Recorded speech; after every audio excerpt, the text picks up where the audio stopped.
Нанко, ами кажи, снима ли това? Снима ли в момента? Би трябвало да снима, да. Щом червено посъда, трябва да снима.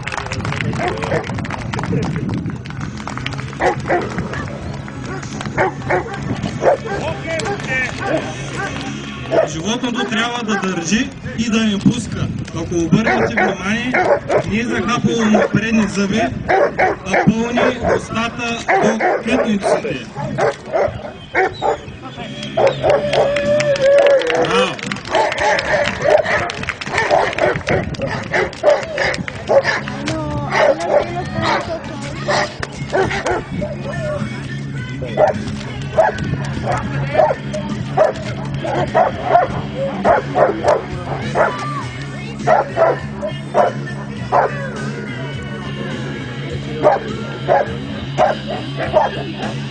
Това не е спортна дресура, а това е отбрана, която е по принцип за полицейски и работни кучета.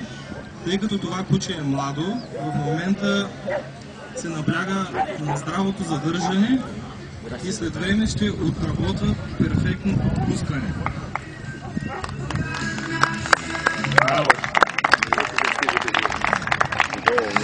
Отбраната има палка. Сега виждате уравновесен характер, без причина не трябва да посяга.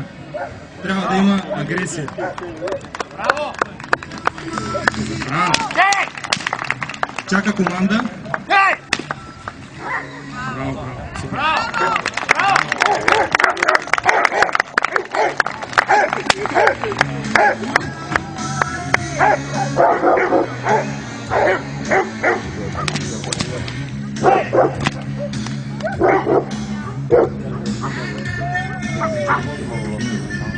Изключително уравновесен характер.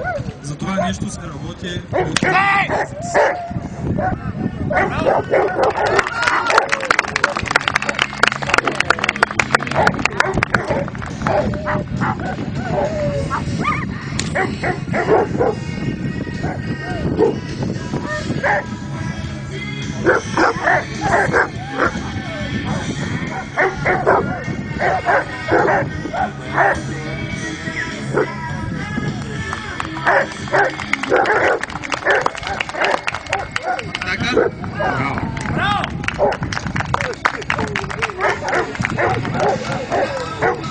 Както казахме преди малко, кучето не прихапва, не придъвква. Браво! Браво! Добре, че има косу.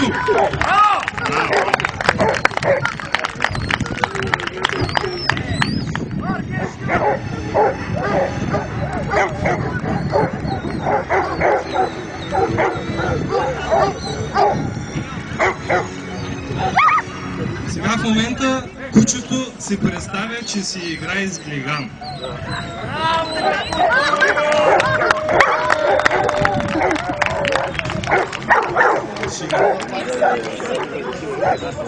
Чакай само да мина. Обърнете внимание къде беше насочена атаката на кучето отзад, от плешката. По този начин то не може да бъде наранено. Ако атаката е фронтална, може да бъде застреляно или наръгано. Докато по този начин много трудно би могъл човека да запази самообладание, да се напълни и да противодейства по някакъв начин. Браво на коментатора, бе!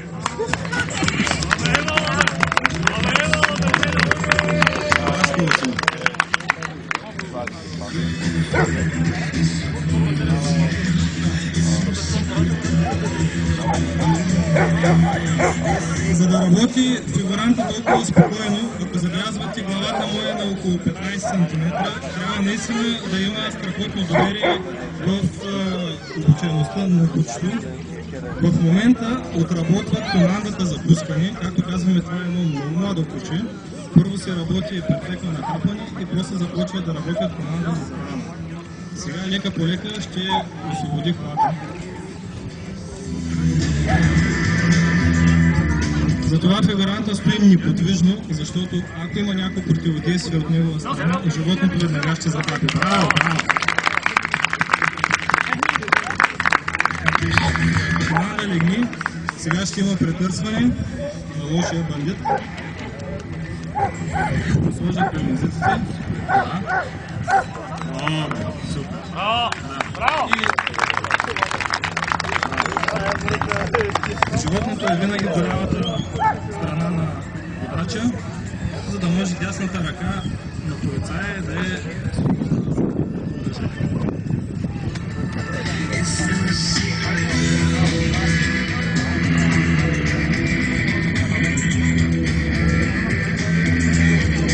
много е трудно, когато кучето е превъзбудено, да остане спокойно в седнало или легнало положение.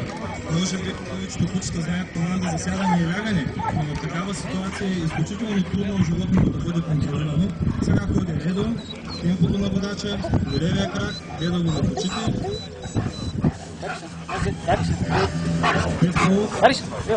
Супер.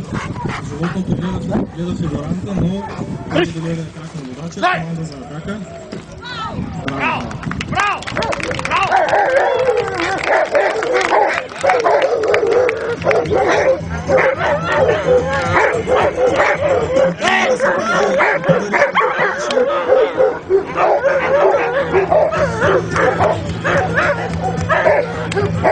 Само не знам после как ще излиза в ринга.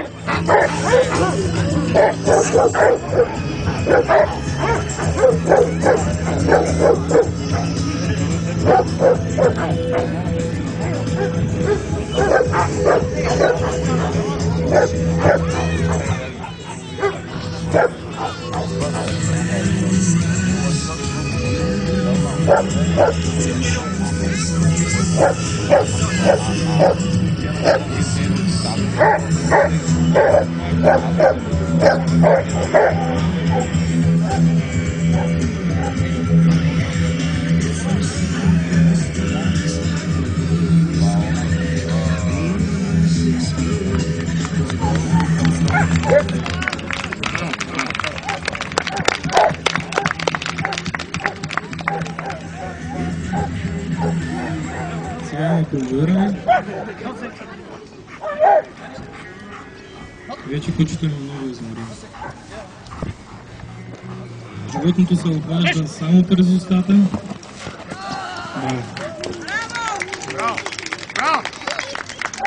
За килограмите, които представлява кучето, такава бързина и изстрелване е похвална.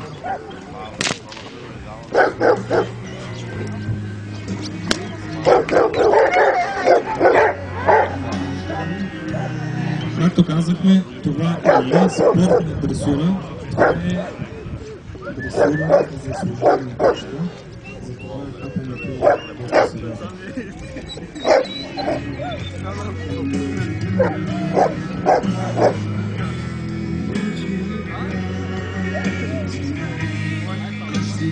Животното се охлажда само през устата, затова в толкова време изключително тежко да прави 4 или 5 задържания. Дори има опасност да получи пневмония. Затова не правете вас сами вкъщи.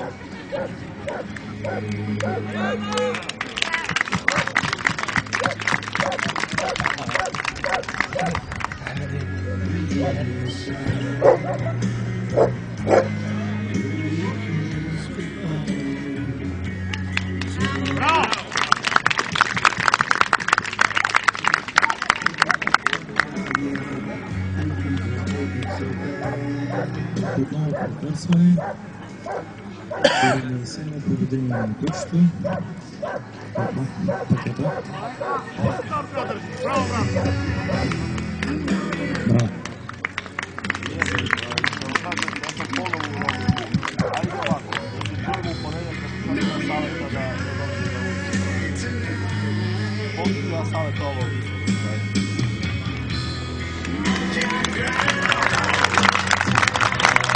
Please, Mr. Zelenka, please.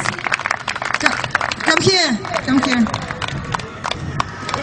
Има традиция в нашия клуб от наш почетен член Мариета Толева. Тя всяка година връчва тази купа лично от нейно име чрез клуба за демонстрантите.